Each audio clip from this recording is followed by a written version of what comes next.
So good morning guys. और 18 अप्रैल के current affairs के वीडियो में हमारा पहला प्रश्न है, हाल ही में 2022 के एशियन पैरा गेम्स का शुभंकर यानी कि मैस्कॉट जारी कर दिया है, वो क्या है? तो सही उत्तर होगा ऑप्शन बी, फेई फेई। अच्छा, पहले तो आपको ये पता होना चाहिए कि 2022 में ये जो एशियन पैरा गेम्स होंगे ये कहां पे होंगे। ये चाइना में होंगे, चाइना के हांगझाओ में होंगे। तो ये इसका चौथा संस्करण होगा जो कि 9 से 15 अक्टूबर तक होगा। और इस बार ताइक्वांडो और पैरा कैनोइंग इन दो खेलों को इसमें पहली बार शामिल किया जाएगा। मतलब टोटल 22 खेल होंगे इसमें। अच्छा, फेई फेई की अगर बात कर लेंगे तो देखो, ये जो पहला वाला फेई है इसका मतलब होता है उड़ते हुए पक्षी, जबकि दूसरा फेई अपनी कमजोरी पर काबू पाने के साथ एथलीटों के मानसिक परिश्रम को दर्शाता है। अच्छा, बाकी आपको जो ये तीनों ऑप्शन दिख रहे हैं ये कुछ दिन पहले ही हमने पढ़े थे। कॉन्ग कॉन्ग, लियन लियन और चेन चेन, ये तीन फेमस रोबोट हैं जिन्हें बोलते हैं स्मार्ट ट्रिपल्स। और 2022 के जो ये 19वें एशियन गेम्स होंगे उनके ये मैस्कॉट हैं शुभंकर हैं। और ये जो हम प्रश्न में पढ़ रहे हैं ये है एशियन पैरा गेम्स। इसके अलावा कुछ और मैस्कॉट शुभंकर के बारे में आपको बताता हूँ। जैसे कि 2022 में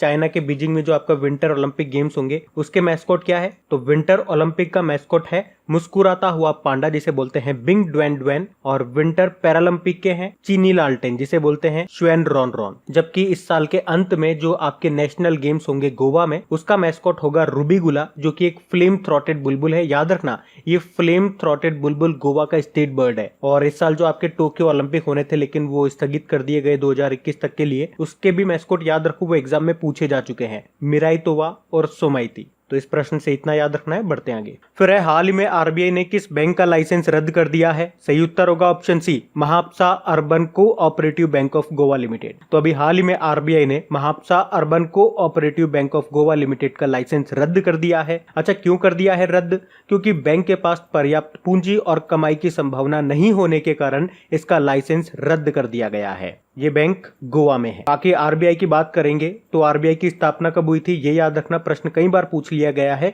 1 अप्रैल 1935 को। हेडक्वार्टर इसका मुंबई में है और इसके वर्तमान में गवर्नर है शक्तिकांत दास। कौन से नंबर के हैं? 25वें नंबर के हैं। देखो, आरबीआई में एक गवर्नर होता है और 4 होते हैं डेप्यूटी गवर्नर, लेकिन वर्तमान में अगर बात करेंगे तो यहाँ पे 3 ही डेप्यूटी गवर्नर हैं, क्योंकि अभी मार्च में एक डेप्यूटी गवर्नर ने इस्तीफा दे दिया था। क्या नाम है उनका? NS विश्वनाथन। और अभी 3 कौन कौन है उनके नाम भी याद रखो। एक तो अभी नए बने थे माइकल देवव्रत पात्रा, और अभी बीपी कानूनगो का नाम भी अभी न्यूज में था क्योंकि इनका कार्यकाल खत्म हो गया था लेकिन इनको 1 साल का एक्सटेंशन मिल गया है। और एक है महेश कुमार जैन। और अभी आपको याद होगा आरबीआई ने जो ट्विटर अभियान शुरू किया था तो उस अभियान का प्रचार करेंगे अमिताभ बच्चन। बढ़ते आगे। और गाइज, अगर वीडियोस आपको अच्छे लग रहे हैं, मेरी मेहनत अच्छी लग रही है और ये वाकई अगर आपके लिए हेल्पफुल है तो प्लीज वीडियो को शेयर जरूर किया कीजिए। अगर इन वीडियोस से आपकी हेल्प होती है तो आप लोग मेरी हेल्प जरूर करें इन वीडियोस को लाइक और शेयर करके, ताकि इन वीडियोस को कंटिन्यू रखने में मुझे भी आपका सपोर्ट मिल सके। तो प्लीज इसे लाइक और शेयर जरूर करना। और अगर आप में से कोई इस वीडियो को फर्स्ट टाइम देख रहा है तो इस चैनल को आप सब्सक्राइब कर लीजिए। और सब्सक्राइब करने के बाद में पास में जो बेल आइकन आएगा उसे आप दबाना बिल्कुल मत भूलिएगा, क्योंकि आपको वीडियोस के नोटिफिकेशन तभी मिलेंगे जब आप बेल आइकन को प्रेस करोगे। तो चलिए अब बढ़ते आगे। फिर है, हाल ही में किस बैंक ने सेफ्टी ग्रिड नाम से एक अभियान शुरू किया है? सही उत्तर होगा ऑप्शन बी, HDFC बैंक ने।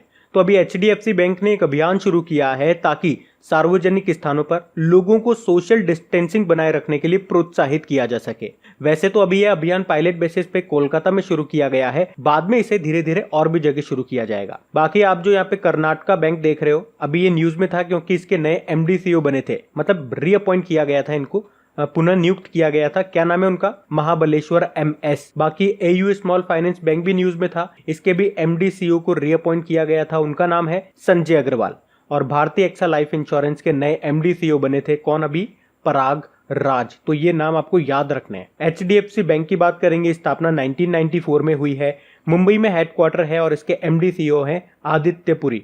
और इसकी टैगलाइन क्या है? We understand your world. अच्छा, यहां से आपको कुछ याद भी आया होगा, अभी चाइना का जो सेंट्रल बैंक है पीपुल्स बैंक ऑफ चाइना, उसने HDFC फाइनेंस में अभी तक टोटल 1.01% की हिस्सेदारी खरीद ली है। तो ये आपको ध्यान रखना है। बढ़ते आगे। फिर है, हाल ही में आई एक रिपोर्ट के अनुसार कौन सा देश एशिया का नंबर 1 स्पोर्ट्स टेक देश बन गया है? तो सही उत्तर होगा ऑप्शन बी, भारत। तो अभी sportstechx.com ने एक रिपोर्ट जारी की है और उसमें बताया है कि भारत में 41.1% स्टार्टअप्स स्पोर्ट्स के हैं और इसी के साथ भारत एशिया में नंबर 1 स्पोर्ट्स टेक देश बन गया है। भारत नंबर 1 पे है, इजराइल नंबर 2 पे है, चाइना नंबर 3 पे है। अच्छा, अगर एशिया के टॉप 10 स्पोर्ट्स टेक शहरों की बात की जाए तो उसमें 4 तो भारत के ही हैं, जिसमें पहले नंबर पे आता है बेंगलुरु। 10.8% स्पोर्ट्स स्टार्टअप्स के साथ नंबर 1 पे बेंगलुरु है। नंबर 2 पे सिंगापुर है। अच्छा, मैंने कहा टॉप 10 में 4 शहर भारत के हैं, कौन कौन से? हमने कहा नंबर 1 पे बेंगलुरु है, नंबर 4 पे आता है मुंबई, और नंबर 5 पे है दिल्ली, और नंबर 7 पे है चेन्नई। तो ये ध्यान रखना, बढ़ते आगे। फिर है, हाल ही में वर्ल्ड वाइड फंड इंडिया ने किसे पर्यावरण शिक्षा कार्यक्रम के लिए अपना राजदूत नियुक्त किया है? सही उत्तर होगा ऑप्शन है विश्वनाथ आनंद। तो अभी वर्ल्ड वाइड फंड इंडिया ने पर्यावरण शिक्षा कार्यक्रम के लिए भारत के पहले ग्रैंड मास्टर विश्वनाथ आनंद को अपना एम्बेसडर नियुक्त किया है। वर्ल्ड वाइड फंड इंडिया ये भारत में पर्यावरण के लिए संरक्षण का काम देखती है। बाकी बात करेंगे तो रोहित शर्मा अभी कल ही हम लोगों ने पढ़ा था, क्रिक किंगडम जो कि दुबई की एक क्रिकेट एकेडमी है, उसके ब्रांड एम्बेसडर बने थे। ऋषभ पंत आप जानते ही हो, JSW स्टील के ब्रांड एम्बेसडर हैं। शार्दुल ठाकुर अभी कुछ समय पहले टाटा पावर के ब्रांड एम्बेसडर बने थे। अच्छा, टाटा पावर से भी एक क्वेश्चन हम लोगों ने कल पढ़ा था कि टाटा पावर ने सोशल इनोवेशन के लिए एडिसन अवार्ड जीता था। बाकी और मैं आपको बताऊं, जैसे कि शेफाली वर्मा अभी पेप्सिको की ये ब्रांड एम्बेसडर बनी थी। करीना कपूर प्यूमा की ब्रांड एम्बेसडर बनी थी। Tamannaah Bhatia MPL mobile premier league की ब्रांड एम्बेसडर बनी थी। और Amitabh Bachchan IDFC first bank के पहले ब्रांड एम्बेसडर बने थे। तो ये कुछ अभी रिसेंटली न्यूज में नाम थे, मैंने आपको बताया। अच्छा, एक प्रश्न मैं आपसे पूछता हूँ, चलो देखते हैं किस किस को याद है। अभी विश्वनाथ आनंद जी की एक ऑटोबायोग्राफी आई थी, उसका नाम आपको बताना है, क्या नाम है उसका? हिंट मैं आपको दे देता हूँ, आपका काम आसान कर देता हूँ। उस ऑटोबायोग्राफी का नाम 2 वर्ड में है और दोनों वर्ड MM से चालू होते हैं। चलिए अब बताइए क्या नाम है उसका, बढ़ते हैं आगे। फिर है, हाल ही में RBI ने रिवर्स रेपो रेट को घटा करके कितना कर दिया है? सही उत्तर होगा ऑप्शन सी 3.75%। तो अभी कोरोना वायरस महामारी से आने वाली आर्थिक संकट को कम करने के लिए RBI के जो गवर्नर हैं शक्तिकांत दास, उन्होंने रिवर्स रेपो रेट को 4% से घटा करके 3.75% कर दिया है। अच्छा, एक बार मैं सारी रेट्स आपको रिकॉल करा देता हूं। जैसे कि रेपो रेट अभी कितनी है? 4.4%। अभी ये कुछ दिन पहले ही घटी थी। रिवर्स रेपो रेट अभी हमने देखा 3.75% घट करके हो गई है। कैश रिजर्व रेशो कितना हो गया था? 3%। मार्जिनल स्टैंडिंग फैसिलिटी की बात कर लें या बैंक रेट की बात कर लें, ये दोनों हो गई है 4.65%। वैसे ये दोनों बराबर ही होती है। और स्टैच्यूटरी लिक्विडिटी रेशो ये हो गया है 18%। तो ये आपको ध्यान रखना है। अच्छा, अगर बात करी जाए ये रिवर्स रेपो रेट होता क्या है, तो सिंपल सा समझो, जो बैंक होते हैं वो अपना पैसा RBI के पास जमा करते हैं। जिस तरह से हम अपना पैसा बैंक में जाकर के जमा करते हैं और बैंक हमको क्या देता है? ब्याज देता है। उसी तरह से जो बैंक अपना पैसा RBI में जमा करते हैं, तो RBI जिस रेट पे उन बैंकों को ब्याज देता है उसी रेट को बोलते हैं रिवर्स रेपो रेट। तो ये आपको समझ में आ गया। देखो, वैसे और भी टर्म हो गई, जैसे रेपो रेट हो गई, बैंक रेट हो गई, रिवर्स रेपो रेट हमने देख ही लिया, कैश रिजर्व रेशो हो गया, मार्जिनल स्टैंडिंग फैसिलिटी, ये सब क्या होता है। तो अगर अभी मैं समझाने लगाऊंगा तो वीडियो बहुत लंबा हो जाएगा। तो इस पे मैं एक काम करूंगा, एक छोटा सा ऑडियो बना करके खबरी एप्लीकेशन पे अपलोड कर दूंगा। तो जब भी आपके पास टाइम हो आप उसे सुन लेना।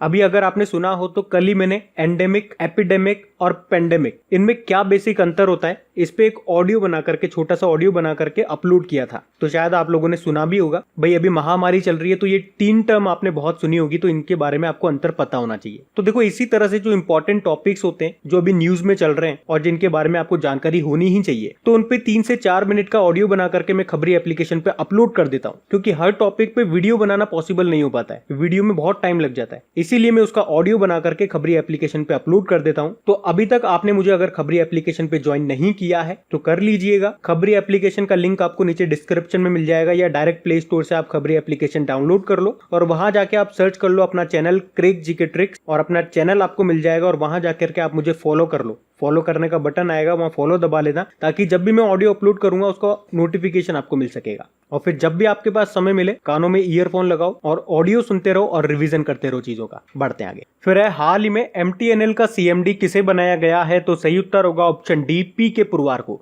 PK पुरवार ये वर्तमान में BSNL के CMD हैं और अभी इन्हीं को MTNL के CMD का अतिरिक्त प्रभार यानी कि एडिशनल चार्जेस सौंपा गया है। CMD यानी कि होता है चेयरमैन एंड मैनेजिंग डायरेक्टर। बाकी विनीत अरोड़ा, ये अभी हमने पढ़ाई था कल परसों ही, पेटीएम जनरल इंश्योरेंस के MD CEO बने थे। विरूपाक्ष मिश्रा की बात करेंगे, यूनियन बैंक ऑफ इंडिया के एग्जीक्यूटिव डायरेक्टर बने थे। और राजेश कुमार की बात करेंगे, ये सिबिल के MD CEO है। सिबिल मतलब होता है credit information bureau India limited. बाकी BSNL मतलब हो गया क्या? हीमोफीलिया भारत संचार निगम लिमिटेड और इसका हेडक्वार्टर नई दिल्ली में है। इसकी स्थापना हुई थी सन 2000 में। एमटीएनएल मतलब होता है महानगर टेलीफोन निगम लिमिटेड, इसका भी हेडक्वार्टर नई दिल्ली में है और इसकी स्थापना हुई थी 1986 में।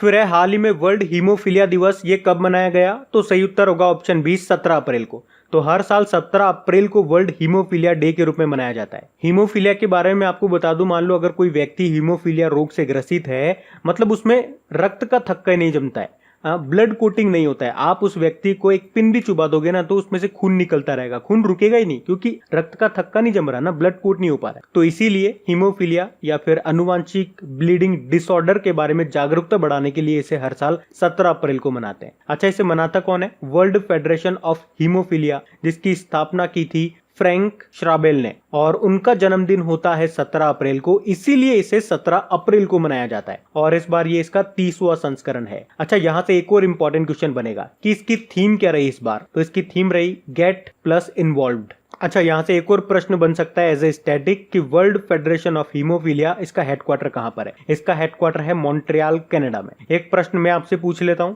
आप मुझे बताओ वाडा वर्ल्ड एंटी डोपिंग एजेंसी का हेडक्वार्टर कहां पर है? अब बात इंपॉर्टेंट डेज की है, तो अप्रैल में जितने भी इंपॉर्टेंट डेज हमने पढ़े मैं आपको रिकॉल करवाता हूं। अगर याद है तो मेरे साथ साथ बोलना, अगर याद नहीं है तो स्क्रीन पे मैं आपको इसीलिए दिखाता हूं ताकि अगर आपको याद नहीं है तो मेरे साथ साथ बोल सको, क्योंकि मैं बोलता रहूंगा, आप सुनते रहोगे तो सिर्फ मुझे याद होगा, मैं भी बोलूंगा और मेरे साथ साथ आप भी बोलो, और याद नहीं है तो देख देख के बोलो, इसीलिए मैं लिख रहा हूं यहाँ पे। तो 1 अप्रैल को हमने मनाया उड़ीसा दिवस, जिसे उत्कल दिवस भी बोलते हैं। 2 अप्रैल को वर्ल्ड ऑटिज्म अवेयरनेस डे मनाया था। 4 अप्रैल को अंतरराष्ट्रीय खदान जागरूकता दिवस, इंटरनेशनल माइंस अवेयरनेस डे मनाया। 5 अप्रैल को राष्ट्रीय समुद्री दिवस, नेशनल मैरीटाइम डे मनाया। और 5 अप्रैल को इस बार पहली बार अंतरराष्ट्रीय अंतरात्मा दिवस, इंटरनेशनल डे ऑफ कॉन्साइंस मनाया। 6 अप्रैल को इंटरनेशनल स्पोर्ट्स डे मनाया। फिर 7 अप्रैल को वर्ल्ड हेल्थ डे मनाया, विश्व स्वास्थ्य दिवस, जिसकी थीम याद रखना सपोर्ट नर्सेज एंड मिडवाइफ्स। फिर 10 अप्रैल को विश्व होम्योपैथी दिवस मनाया, जिसकी थीम रही थी enhancing the scope of homeopathy in public health. फिर 11 अप्रैल को राष्ट्रीय सुरक्षित मातृत्व दिवस, नेशनल सेफ मदरहुड डे मनाया। फिर 12 अप्रैल को अंतरराष्ट्रीय मानव अंतरिक्ष दिवस, international day of human space flight मनाया। और इस बार 14 अप्रैल को पहली बार हमने विश्व चगास दिवस, वर्ल्ड चगास डिजीज डे मनाया। और अब 17 अप्रैल को वर्ल्ड हीमोफीलिया डे मनाया। तो ये सारे इंपॉर्टेंट डेज आपको इसी तरह से याद होने चाहिए विद थीम। बढ़ते आगे। फिर है हाल ही में अंतरराष्ट्रीय वेट लिफ्टिंग महासंघ के अध्यक्ष ने इस्तीफा दे दिया। क्या नाम था उनका? सही उत्तर होगा तमस अजान। तो अभी इंटरनेशनल वेट लिफ्टिंग फेडरेशन के प्रमुख थे ये तमस अजान, और अभी इन्होंने इस्तीफा दे दिया। क्यों दे दिया इस्तीफा? क्योंकि इन पे भ्रष्टाचार और डोपिंग उल्लंघन के आरोप लगे, इसी कारण से। तो अब इनके जाने के बाद अमेरिका की उर्सुला पापंड्रिया कार्यकारी अध्यक्ष के रूप में काम संभालेंगी। तो इनका नाम याद रखना है तमस अजान। बाकी ये जो नाम है ये अभी न्यूज में रहे थे, जैसे कि जेफ वेइनर लिंक्डइन के सीईओ थे, अभी इन्होंने भी इस्तीफा दे दिया कुछ समय पहले ही। अबिदाली नीमचवाला विप्रो के सीईओ थे, इन्होंने भी इस्तीफा दे दिया। और अरुंधति भट्टाचार्य क्रिसिल बोर्ड से इन्होंने इस्तीफा दे दिया, और अब ये क्या बन गई? ये सेल्स फोर्स इंडिया की चेयरपर्सन बन गई। और अगर आप डेली हमारा करंट अफेयर्स का रिवीजन वाला वीडियो भी देखते होंगे, जहां पे मैं आपको डेली 30 करंट अफेयर्स का रिवीजन करवाता हूं पुराने महीनों का, जहां पे हम 10 स्टैटिक प्रश्न और 10 इंपॉर्टेंट डेज का रिवीजन करते हैं, तो ये नाम अभी एक आध दिन पहले ही मैंने आपको रिवाइज करवाए थे, तो आपको याद भी होंगे और अभी आपका रिवीजन भी हो गया। बात करेंगे अगर इंटरनेशनल वेट लिफ्टिंग फेडरेशन की, इसकी स्थापना हुई थी 1905 में। हेडक्वार्टर है इसका हंगरी के बुडापेस्ट में। बढ़ते आगे। फिर है हाल ही में बीसीसीआई ने कोरोना वायरस के कारण आईपीएल को कब तक के लिए स्थगित कर दिया है? तो सही उत्तर होगा ऑप्शन डी, अनिश्चित काल के लिए। तो अभी आपको याद भी होगा इस साल मार्च में आईपीएल का 13वां संस्करण होने वाला था, पर फिर इसे कोरोना वायरस के कारण 15 अप्रैल तक के लिए स्थगित कर दिया गया। पर अब कोरोना वायरस थमता हुआ नजर नहीं दिख रहा है, इसी कारण से इसे अनिश्चित काल के लिए स्थगित कर दिया गया। और इसी बीच अभी श्रीलंका ने ऑफर भी दिया है कि आप ये आईपीएल हमारे यहाँ पे करा सकते हैं। अब कराएंगे नहीं कराएंगे ये तो इन लोगों के ऊपर है, अगर कराते हैं तो मैं आपको बता दूंगा, न्यूज बन के आएगी तो। बाकी बीसीसीआई के बारे में बात कर लेते हैं। बीसीसीआई मतलब होता है board of control for cricket in India. स्थापना 1928 में हुई थी। इसके अध्यक्ष का नाम याद रखो सौरव गांगुली है। सीईओ है राहुल जौहरी, और इसके सेक्रेटरी यानी कि सचिव हैं अमित शाह के बेटे जय शाह। बढ़ते आगे। फिर हाल ही में आईएमएफ ने 2020 में एशिया की आर्थिक विकास दर कितना रहने का अनुमान लगाया है? तो सही उत्तर होगा ऑप्शन ए 0%। तो आईएमएफ ने कोरोना वायरस के कारण 2020 में एशिया की विकास दर 0% रहने का अनुमान लगाया है। इस बार मतलब पिछले 60 सालों में से अब तक की सबसे कम आर्थिक विकास दर होगी है। और अभी आईएमएफ से आपको याद भी आया होगा, अभी 2-3 दिन पहले ही हमने पढ़ा था आईएमएफ ने भारत की विकास दर 1.9% रहने का अनुमान लगाया था और चाइना की 1.2% रहने का अनुमान लगाया था। आईएमएफ जिसकी स्थापना हुई थी 1945 में, हेडक्वार्टर वॉशिंगटन डीसी में है। इसकी एमडी सीईओ है क्रिस्टलिना जॉर्जिवा और अभी इसने एक पॉलिसी ट्रैकर भी लॉन्च किया था। और आपको याद रखना है एक अपॉइंटमेंट कि आईएमएफ के बाहरी सलाहकार समूह के सदस्य के रूप में नियुक्त किया गया किसको, रघुराम राजन को। अच्छा, यहाँ पे कुछ और डेटा मैं आपको एक बार फिर से रिकॉल कराता हूँ। जैसे कि अभी वर्ल्ड बैंक ने 2020-21 वित्त वर्ष के लिए भारत की जीडीपी ग्रोथ रेट कितना रहने का अनुमान लगाया, 1.5 से 2.8% के बीच में। यूनाइटेड नेशन ने कहा 4.8% रहेगी, फिच रेटिंग ने कहा 2% रहेगी, एशियन डेवलपमेंट बैंक ने कहा 4% रहेगी और इंडिया रेटिंग ने कहा है 3.6% रहेगी। S&P यानी कि स्टैंडर्ड एंड पुअर्स ने कहा है 3.5% रहेगी। वहीं क्रिसिल ने भी कहा है 3.5% रहेगी। SBI ने कहा था 2.6% रहेगी और मूडीज ने वित्त वर्ष 2019-20 के लिए कहा था 2.5% रहेगी। तो एक बार मैंने आपको सारे रिकॉल करा दिए, ये सारे अभी लेटेस्ट है, मतलब ये सारे अपडेटेड है, इसके बाद इनमें कोई चेंजेस नहीं हुआ है। तो मैंने अपडेटेड वाले आपको रिकॉल कराए। बढ़ते हैं आगे। फिर है टेलीकॉम उद्योग की सबसे बड़ी वार्षिक सभा मोबाइल वर्ल्ड कांग्रेस, ये किस वर्ष में आयोजित की जाएगी? तो सही उत्तर होगा ऑप्शन डी 2024 में। अच्छा, डेली अगर आप लोग हमारा करंट अफेयर्स का लेक्चर पढ़ते होंगे तो ये तो मैं आपको कई बार पढ़ा चुका हूँ कि इस साल फरवरी में होने वाला था आपका ये मोबाइल वर्ल्ड कांग्रेस बार्सिलोना में, पर इसे रद्द कर दिया गया था कोरोना वायरस के कारण। पर अभी ये न्यूज में आया, ये बता दिया गया कि ये अब होगा 2024 में मोबाइल वर्ल्ड कांग्रेस। तो अभी कोरोना वायरस के कारण काफी चीजों को रद्द किया जा रहा है। जैसे कि अभी हमने पढ़ा, रिसेंटली की चीजें बताऊं मैं आपको, तो एक साइकिल रेस टूर्नामेंट है टूर डे फ्रांस, जो भी फ्रांस में होना था, रद्द कर दिया गया। इस साल चाइना में जो यूनेस्को का 44वां सेशन होना था उसे भी रद्द कर दिया गया। विंबलडन ओपन हो गया, फ्रेंच ओपन हो गया, या यूनाइटेड नेशन का COP26 जलवायु परिवर्तन शिखर सम्मेलन हो गया, इसे भी स्थगित कर दिया गया 2021 तक के लिए। महिलाओं का जो रोजर्स कप टेनिस टूर्नामेंट है वो भी 2021 तक के लिए स्थगित कर दिया गया। और हमने पढ़ा था इस साल जो आपका फीफा अंडर 17 महिला वर्ल्ड कप भारत में होना था उसे भी रद्द कर दिया गया। तो ये कुछ पॉइंट्स मैंने आपको बताया, ध्यान रखना। तो अब बात करेंगे कल के वीडियो में पूछे गए प्रश्न के उत्तर की।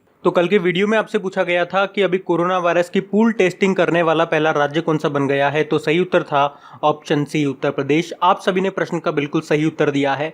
और गाइज, अगर वीडियोस को लाइक और शेयर करना भी आप भूल गए हैं तो प्लीज इसे लाइक शेयर जरूर कीजिएगा। तो गाइज, इन सभी क्वेश्चंस का क्विज बना करके मैंने एप्लीकेशन पे अपलोड कर दिया है। तो अगर आपने वीडियो बिल्कुल ध्यान से देख लिया है तो वहां जाइए और इन सभी क्वेश्चंस का आप प्रैक्टिस लगा लीजिए, ताकि ये सारे क्वेश्चंस आपको अच्छी तरीके से याद हो जाए। और जो नए स्टूडेंट इसे पहली बार देख रहे हैं, आपको बता दूं कि क्विज में अब रैंकिंग फीचर भी ऐड हो चुका है। तो अगर आप कम समय में ज्यादा से ज्यादा क्वेश्चन राइट करते हो तो आपका नाम आपके फोटो के साथ टॉप 10 स्टूडेंट्स में आपको दिखाई देगा। आपको ही नहीं, जितने भी लोग क्विज लगाएंगे उन सबको दिखाई देगा कुछ इस तरीके से, ताकि आपको भी एक अंदर से मोटिवेशन मिल सके कि आपको भी यहां तक पहुंचना है, ताकि सब लोग आपको टॉप 10 में देख सकें। लेकिन इसका मतलब ये नहीं कोई शॉर्टकट तरीका आपको अपनाना है। यहाँ पे आप अपनी प्रैक्टिस कर रहे हो तो बिल्कुल ईमानदारी रखना, क्वेश्चन को पूरा रीड करना और ध्यान से आंसर लगाना।